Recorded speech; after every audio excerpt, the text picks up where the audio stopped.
Hi, I'm Michael Herring, head men's lacrosse coach at Young Harris College.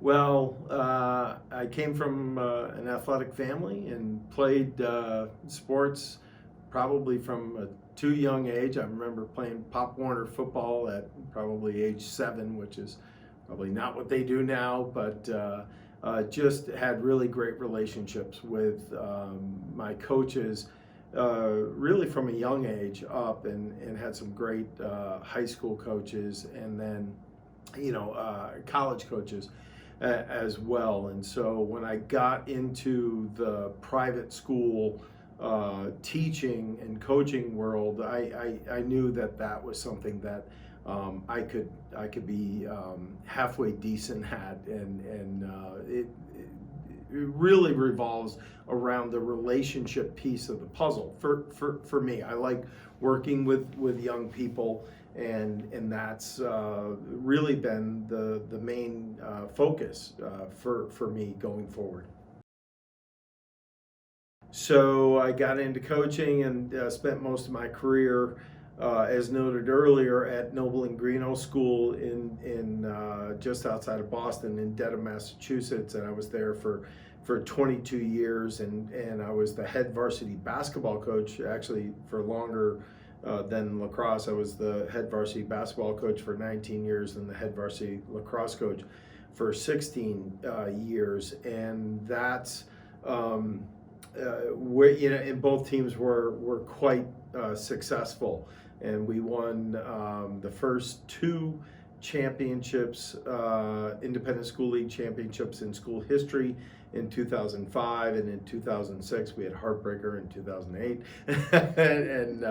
and then we won another championship in basketball as well. So that was the main part of my career resume type stuff. But then our oldest son Mikey played at Virginia, and we didn't get to see him play much his first 2 years, and so we decided to move down to the Mid-Atlantic, and we were both, my wife Deb and I were both fortunate enough to get hired by Blue Ridge School. My wife Deb is still there, holding down the fort, if you will. And I recreated the program there, and had some success. Was Virginia Independent Conference Coach of the Year in my first 2 years, and made the state tournament, which hadn't been done in a long time. Both years lost in the quarterfinals my second year, and then the third year was the COVID year, and we were pretty strong that year, and then this opportunity came about.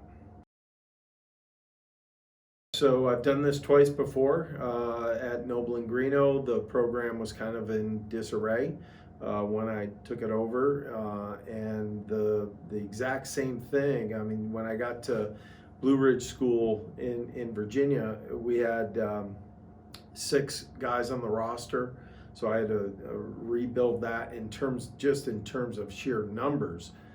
Had to do that, and then. So I've had experience doing this before, and I think that people who have been in this type of seat, this type of scenario, if you will, where it's either a new program or rebuilding, they think sheer numbers, and I've never subscribed to that theory. I've always recruited simply by trying to recruit the best citizen, scholar, athlete in that order that I could, and that's what we're trying to do here. On the recruiting front, in terms of culture, we didn't pick up a stick for the first week that the boys were here. We did classroom work, and we did individual reflection work, we did small group work, and then we did full team work, and we did it again and again and again and again, and it took us a week to boil down what it is that these guys, not me, that these guys hold dear. And it's family, determination, and attitude. Those are the three words that got boiled off, if you will, in the process. And I think once you know that the guys are protecting that culture, and we've had some instances where the guys have said, we don't do that here. And this is why we don't do that here. When guys protect it, then you know you got something special. We're looking to stay healthy. I know that we're not terribly deep, so we're hoping that the injury bug doesn't plague us. We're hoping the COVID bug doesn't plague us.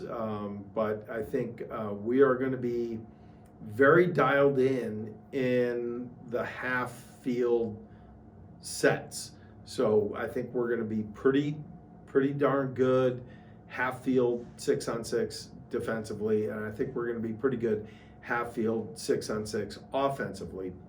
And I think the issues will come in the transition element of the game, because we just don't have enough guys really to practice those types of scenarios. We can do it in piecemeal fashion, but I think the riding and clearing game will be an evolutionary type of situation for us. But I think we will be strong in the half field scenarios. Just the relationships. I don't know what I would do if I couldn't work with young people on a daily basis. It keeps me young, and as you can see, I'm a dinosaur here. But that piece of the puzzle, talking to them about schoolwork, talking to them about their classes, their professors, talking to them about their parents, their siblings, their dogs at home, all of that stuff I think is priceless for me. Yeah, I love to compete and I love to win, but at the end of the day, I do what I do because I'm afforded this great opportunity to work with young people. I like purple, but I love the fact that from Dr. Van Horn to Jen Rushton to AC Knight, all the senior support staff here have really been effusive in their praise of what we've done, but more importantly have been, have bent over backwards to help us. And I think that for a coach, when I just have to worry about creating my practice plan and executing that plan on a daily basis, then life's pretty good, right? The rest of the stuff is taken care of and supported by the senior staff. That's been the most notable and rewarding thing about the job since I've been here.